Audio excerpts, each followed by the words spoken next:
Alright, today was my first try at a big area with Poormans Fiberglass.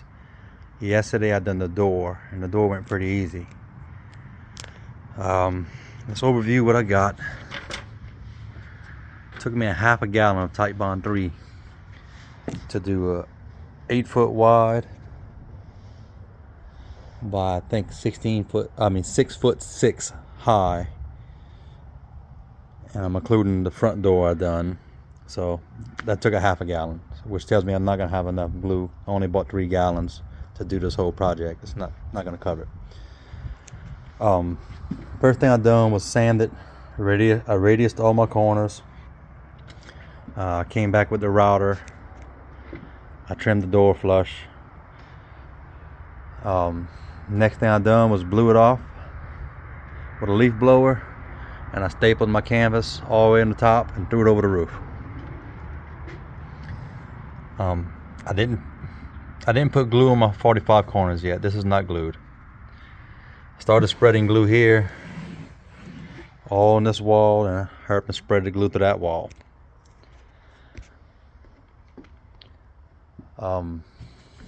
Started laying the canvas down, spreading out. I started here first, which I shouldn't have. I should have started where I spread it first. But anyway, I done the opposite because I figured it's 52 Fahrenheit today. I figured I had more working time. The glue's good, so I think down to 45 Fahrenheit is what it says on the instructions for the Type Bond 3. So I figured at 52, I ought to have some more working time. I had a little bit of wind, fought with the canvas a little bit. My biggest problem is the sun. The sun forms a skin on the glue within a matter of minutes. That was giving me problems. I could not lay the canvas down fast enough before the glue started to form a skin and get tacky. But with all that said, I worked it out. I had to peel this section back up immediately after. Apply another layer of glue. I use a roller for that, and I done all the window frames and door frames with a brush. I made my cuts after it was skinned. Anywhere there's glue sticking through is going to be visible. It's going to be hard, but the paint's going to cover that. So far I'm happy with it, but I'm not looking forward to the work it's going to take to cover this whole 8x12 building with an 18-foot roof. But yeah, I'll update more when I got more. I got a few spots on the bottom that did not hold, which everyone who does Poormans Fiberglass comes across that issue. I'm going to have to peel up a little bit. I may get like a syringe with a needle and inject some glue behind it and then push it down.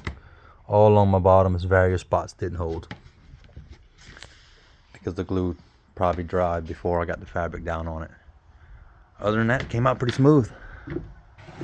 I didn't iron my fabric. I simply washed it, dried it, and folded it. If I had ironed it, I wouldn't have any wrinkles, but I'm not really concerned about wrinkles. Came out good. Next step, I guess, would be trimming my ends. Pull back my staples, peel this back as far as I can, and start wrapping my corners and going this direction.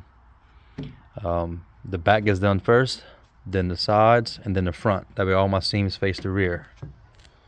Yeah, that'll be another video. Thank y'all for viewing.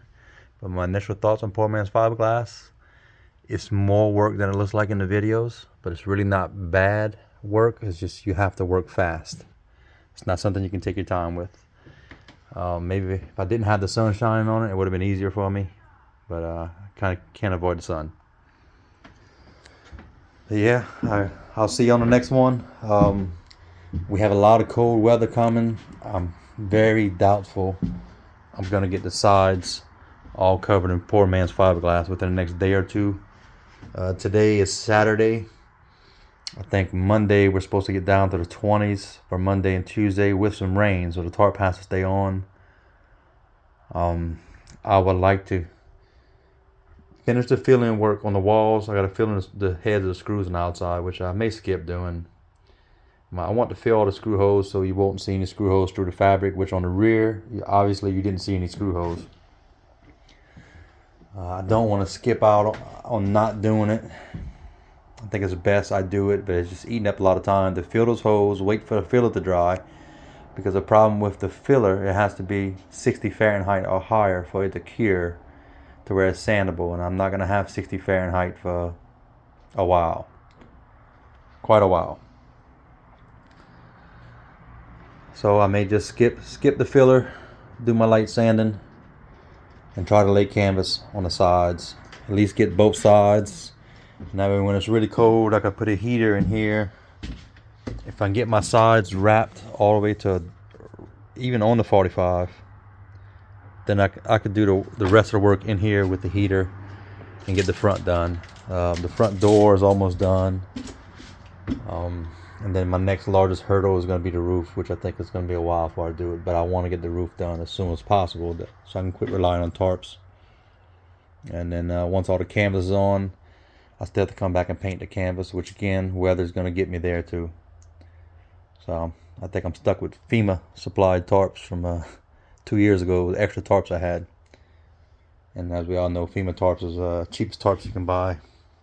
Well, didn't buy these, but if you were to buy them, they're the cheapest.